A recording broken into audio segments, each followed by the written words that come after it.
I'm going to go turn myself in, though. Because I ain't did nothing. Federal authorities say the music executive used his connections to the South Los Angeles Rolling 60s Crips gang to run a mafia-like organization, all while pretending to be a successful and charitable entrepreneur. He has maintained the image of an entertainment industry entrepreneur running a music label and of somebody who gives back to the community here in Los Angeles, funding a South LA-based charity, developing options. But the complaint unsealed today paints a very different picture, alleging Henley's Big U enterprise engaged in illegal activities, including extortion, robbery, murder, human trafficking, wire fraud, bank fraud, and other financial crimes. It is one of a murderer, a thief, a liar, and a cheat. Federal authorities say Henley murdered an aspiring musician in January of 2021 in Las Vegas and disposed of his body off of Interstate 15. Authorities also allege Henley used his charity for at-risk youth, developing options, as a front to hide his criminal activity. Transporting prostitutes across state lines, extorting strip clubs, marijuana dispensaries, and other businesses, and fraudulently applying for COVID loans in the form of a business relief loan. With a name like Hannibal, it might put a spotlight on you. Eugene Big U Henley, born in 1967, is and was a prominent figure in Los Angeles, known for his deep ties to the hip-hop community and his controversial issues as being a shot caller for the Rolling 60s neighborhood Crips. One of the city's most notorious street gangs, Hannibal as some would call him. Over the years, Big U transitioned into roles as a community activist, a philanthropist, and an entertainment industry executive. But the feds have said that this was all a facade and that Big U was still Hannibal. Big U's early years were marked by his involvement with the Rolling 60 Crips. His reputation within the gang earned him significant influence on the streets of LA. This period of his life laid the foundation for his later endeavors in both community activism and the entertainment industry. After serving time in prison, Big U had a new narrative and sought to reform his life by focusing on community improvement and youth outreach. At least that's what he told the people. Was it all real, or was some of it real, and the other part was he could never let go of the power and the influence that he had? He founded Developing Options, a nonprofit organization aimed at providing alternatives to gang life for at-risk youth. But was he still a gang member? The organization worked closely with schools and community centers to offer mentorship programs, recreational activities, and educational support. Some say he was only in it for the money and didn't really give a shit about the kids. While this was going on, the feds allege Big U was still in the streets and still using violence to get money from extortion, human trafficking, robbery, fraud, and even murder. That street credibility and power could be used for good and bad. In some instances, both at the same time. With the Rolling 60 Crips behind him and his money and influence, it seemed that Big U could do what Big U wanted to do. He wanted no one in his way. The Rolling 60s neighborhood Crips are one of the most well-known and influential street gangs in Los Angeles. The gang was founded in the 1970s and is part of the larger Neighborhood Crips Alliance. The Rolling 60s neighborhood Crips were founded in 1976 in the streets of South Central Los Angeles, an era when the Crip movement was growing rapidly. Emerging as a subset of the larger West Side Crips, the Rolling 60s were one of many factions that began forming territorial alliances across LA. The gang was established primarily by young black men seeking identity, power, and protection in a city struggling with economic decline, racial tension, and increasing police aggression. The Crips, originally founded by Raymond Washington and Stanley Tookie Williams, had already begun their dominance over the streets, and the Rolling 60s quickly became one of the largest and most organized Crip sets in the city. In 1979, a pivotal moment occurred that shaped the Rolling 60s history: the war with the 8-Tray Gangster Crips. What began as a personal dispute between members escalated into one of the most deadly and long-lasting feuds in Los Angeles gang history. This war would split the Crips into two warring factions: Neighborhood Crips, Rolling 60s, 90s, and 40s, and Gangster Crips, 53-43. The 60s and the ETGs engaged in decades of retaliatory shootings, cementing one of the bloodiest rivalries in LA's gang culture. The violence spit into schools, parks, and neighborhoods, with each side seeking vengeance for fallen members. In the 1980s, drug money and expansion became the foundation. By the 80s, the crack cocaine epidemic hit Los Angeles hard, and the rolling 60s capitalized on the booming drug trade. With connections to major drug suppliers, they became one of the most profitable gangs in the city. Their influence spread beyond South Central, with rolling 60s setting up operations in cities like Atlanta, Seattle, and even as far as New York. Cops would take notice, leading to major FBI and LAPD crackdowns on the gang's operations. Despite their reputation for violence, the rolling 60s also made an impact on hip-hop and the culture in the 1990s and 2000s, and the entertainment industry. Rappers like Nipsey Hussle, a known affiliate, brought attention to the gang through his music and business ventures. Nipsey Hussle used his influence to uplift his community, promoting economic empowerment, education, and peace initiatives. His 2019 murder outside his Marathon clothing store in Crenshaw was a major loss, sparking conversations about gang violence and unity. During this era, some members sought legitimate business opportunities, while others continued involvement in drug trafficking, fraud, and violent crime. The Rolling 60 Crips have left an undeniable mark on Los Angeles and beyond, shaping gang culture, influencing hip-hop, and impacting generations of youth. Whether feared, respected, or both, they continue to be one of the most talked about active street gangs in history. Their story is one of power, conflict, survival, and change, woven into the very fabric of Los Angeles itself. After encountering legal trouble as a juvenile, Big U would move from California to Chicago. Big U admitted elsewhere to being on the run and conducting illegal drug activities while staying in Chicago. But while Big U, also known as Hannibal, was living in Chicago, he would decide to move back to Los Angeles to participate in the gang war after an associate's murder. At that time, Big U noted his mentality was that, quote unquote, we were hunting. To us, it wasn't about fighting. It was about guns. Now, my philosophy was the gun can get you any and everywhere you need to be. After Big U returned to Los Angeles in the 80s, he became known as a fighter for the Rolling 60s by fighting other gang members.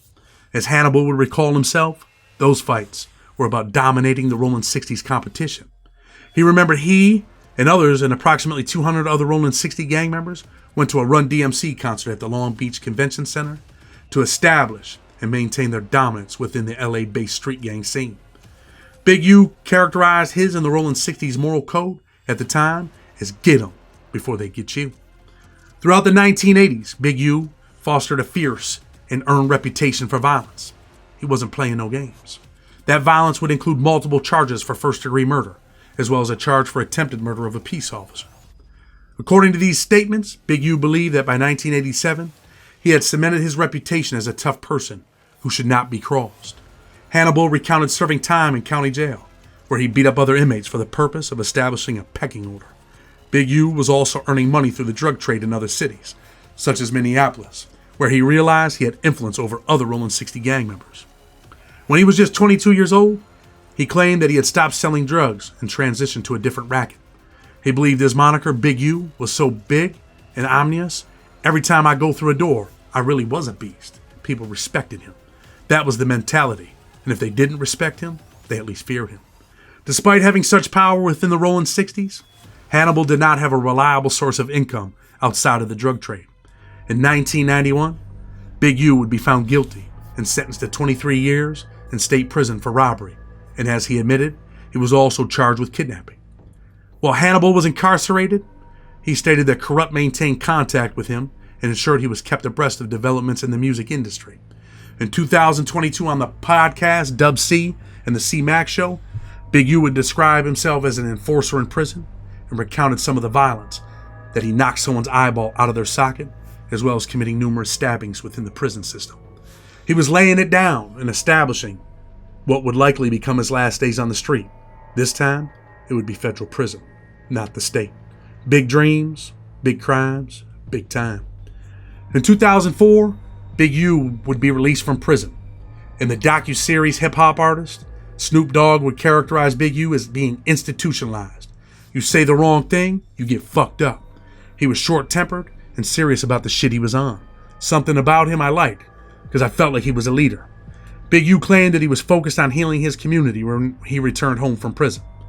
According to Henley, Big U, his primary objective was to effect change and lift his community to a better place instead of destroying it. But the feds say it was all a lie. And in Big U's own words, they would show the falsity of his claimed reformation. The feds are not just saying he's full of shit, they're outlining it. For example, on December 31st, 2022, as little as Big U knew, he wasn't aware that he was on an intercepted call. And he would explain his motivation for committing murders on behalf of the Big U's enterprise, stating, "What you guys see on the internet, y'all keep hearing other people who don't have nothing to talk about but sell. Let me explain something to you. If I would have had a problem with any man, color, creed, king or kind, the issue would have been resolved, and he wouldn't be here, or I wouldn't be here. It ain't no kid. It ain't nothing. And it damn near nobody who been in this motherfucker longer than me can stand against me, and me be who I am. If I had a problem with any man, and this wouldn't be so funny to me, I'm still who they say I am." On April 23rd, 2023, on another intercepted call by the FBI, Big U would discuss gang politics with a co-conspirator and stated, "I'm retired, Nick. Activist. I'll pull up on your block right now, Nick, and show up and show out, Nick." That's what happened to the last that thought I was retired.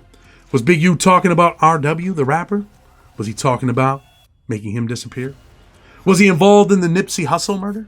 In approximately 2008, Big U had formed a relationship with the hip-hop artist Nipsey Hussle. After several years, Big U, aka Hannibal, temporarily left the industry after he had a falling out with Nipsey related to equipment at his shop. Big U recounted in the docuseries that Nipsey Hussle made a diss song about him, but that Big U is a scrapper, not a rapper. Big U stated that even after they settled their differences, he picked up Nipsey Hussle one morning so that Nipsey Hussle could get a discipline for the diss song. However, Nipsey's brother would intervene and told Big U that Nipsey Hussle was not going anywhere. LAPD reports documented that violence erupted, and when LAPD officers arrived on the scene, a firearm was present and discharged. In 2019, Nipsey Hussle was murdered by a member of the Rolling 60s. Who would send that man on a mission? Will you find out more with the Fed case? Did Big U just pass himself off as a community activist while he ran a mafia-like organization? The feds would say that Big U, while he embraced his role as a community peacemaker, he was really an active member of the Rolling 60s Crip street gang still to this day. Was it peace? On March 19, 2020, Big U would turn himself into the feds, saying that he was a man being targeted for helping people in his community. The feds say he was nothing of the sort. They say he fatally shot aspiring rapper RW, Rayshawn Washington, and dumped his body in a ditch near Interstate 15 in January 2021, after the rapper recorded a diss track about him.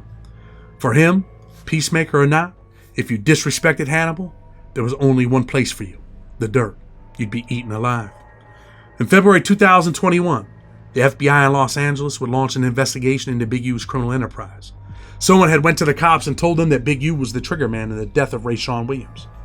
Rayshawn would refer to the alleged peacemaker in the song as the bro that makes some money, but some of the lyrics would anger Big U, and for it, Rayshawn would disappear. Although the feds say they're not positive that Big U was aware of the lyrics, you could probably guarantee that he was. People would fear Big U and others behind his back, and they would say his peacemaking project was all a fraud. His power and intimidation would come from the 80s, when Big U rose to a prominent position in the Los Angeles drug and Rolling 60s hierarchies. During his time, Big U or Hannibal would also earn a reputation as an enforcer for the Rolling 60s.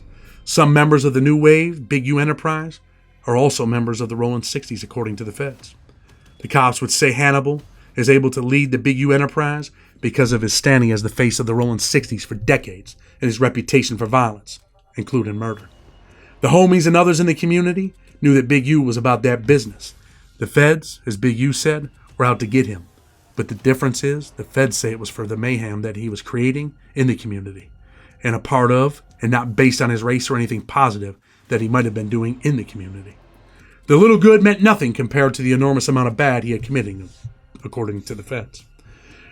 The purpose for Big U and his priorities was the Big U organization and putting stacks in his pockets as well as his people. In his mind, he was the king, the big homie, and if you showed up in the hood, you better check in with Big U, or else you might find yourself by yourself. But the feds were plotting, always watching, investigating, and interviewing what the streets would call snitches. They were building a case that Big U never knew was coming. The feds would write it out like an urban novel. But this was not a regular fictional account. It was a true story. Members and associates of Big U's enterprise committed and conspired, attempted, and threatened to commit acts of violence, including murder, armed assaults, robberies, extortions, acts of intimidation, and threats of violence to generate income, create an atmosphere of fear, protect and expand the Big U enterprise reputation for violence, and expand the Big U enterprise criminal operations, the criminal complaint would say. Members and associates of the Big U enterprise use Big U's history and reputation, including his connections to the violent Rolling 60s street gang, to tout the Big U's enterprise reputation for violence, and that the Big U enterprise controlled Los Angeles. As part of the Big U enterprise's purported control of Los Angeles, individuals, including professional athletes, musicians, and others, intending to conduct certain types of business in Los Angeles, including both legitimate business and illicit criminal conduct, were required to check in with Hannibal or become a victim prior to traveling to Los Angeles or engaging in certain activities to obtain protection from the Big U's enterprise while in Los Angeles.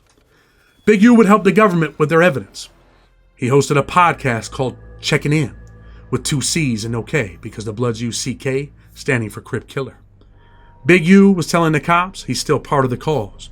The opening theme song for the podcast would explain, when you hop off the plane, check in. Penthouse suite, check in. When your feet hit the street, check in, because if not, shit get hot. You better check in. The check-in included both a payment to Big U, as well as requesting permission from Big U to conduct certain activities, including acts of violence that were sanctioned by the Big U enterprise. As Big U described in the documentary film that he produced about his life, titled Hip Hop Uncovered, if I don't pick up the phone, that can mean death for somebody. As Big U stated in the Nothing to Something podcast, you're gonna check in. You could choose not to, and it's gonna be a problem. If you choose not to check in, you suffer the consequences. You feel like you got something bigger than what's there, and that not checking in is basically an act of war. It ain't not one human being who not gonna check in. According to Big U, he controlled LA. What better evidence could the government have other than Big U's own words? Telling the world he's the shot caller in LA, the big balls, and if you don't check in and pay the dues, you become a victim of war. For Big U, the ego seems to have gotten to him, just like the likes of John Gotti. In many federal cases, it's always your mouth that can get you in trouble. In the mob days, it was wiretaps. Now it's podcast appearances, social media, rap lyrics, because the feds are always watching. Big U put it out there. Much of the Big U enterprise structure and affiliation with the Rolling 60s is in the public domain. In the television series Hip Hop Uncovered, the docu-series which Big U executive produced, he would tell the history of the Rolling 60s and his involvement with the gang. He would admit he was a Rolling 60s member from the first generation. He would advise that the Rolling 60s was a large Crip gang known to instill fear in the community. Big U would claim that he did not have a gang-related tattoo because people already knew where he was from, and it was never a question. A similar quote that Big U would often repeat when asked why he has no gang tattoos is that it isn't on you, it's in you, and now the jury will probably know too. How? Because Big U had already told them in his own words. In 2022, the FBI would interview a cooperating witness who told the FBI about one of these check-in incidents. He would be referred to as cooperating witness number 1. He said that he knew Henley, who was a Rolling 60s member. CW1 would also say that Big U led a money-making gang that was distinct from the Rolling 60s, referring to the Big U enterprise. This cooperating witness was also helping contribute to the case. According to CW1, rap artists, athletes, and other individuals needed to pay Big U a fee when they visited LA. The cooperating witness believed the fees that Big U collected were extortion payments. The cooperating witness then would recount that a large buy in a dice game occurred in Los Angeles in June 2019. The game involved professional boxers A.B. Adrian Broner and his associates and several prominent NBA players. According to the witness, A.B. and his associates fixed the game and cheated the NBA players out of millions of dollars using teased dice. Following that game, Big U directed a group of Big U Enterprise associates to rough up A.B., who did not check in with Henley, and to get the money back from him on behalf of the cheated NBA players. Multiple members of the Rolling 60s ultimately arrived, and Big U used them to press A.B. The cooperating witness said that Big U was involved with the incident because Big U was involved in and or would approve of any dice games or similar events such as parties involving large sums of money and prominent NBA players and celebrities in LA. Multiple persons involved in the incident who have since been interviewed included former NBA players, and they too had confirmed that Big U was paid $100,000 for negotiating this debt. However, each was later approached by associates of AB, and they were told that they still owed the money. When NBA players showed up or other celebs, they would have to pay Big U for their safety at parties, gambling games, or advertising shoots. If you were somebody and making money, you had to pay to play. For Big U, there are plenty of witnesses and perhaps celebs and NBA players that will be lined up to testify on what could be one of, if not the biggest federal trial involving the Crips in California.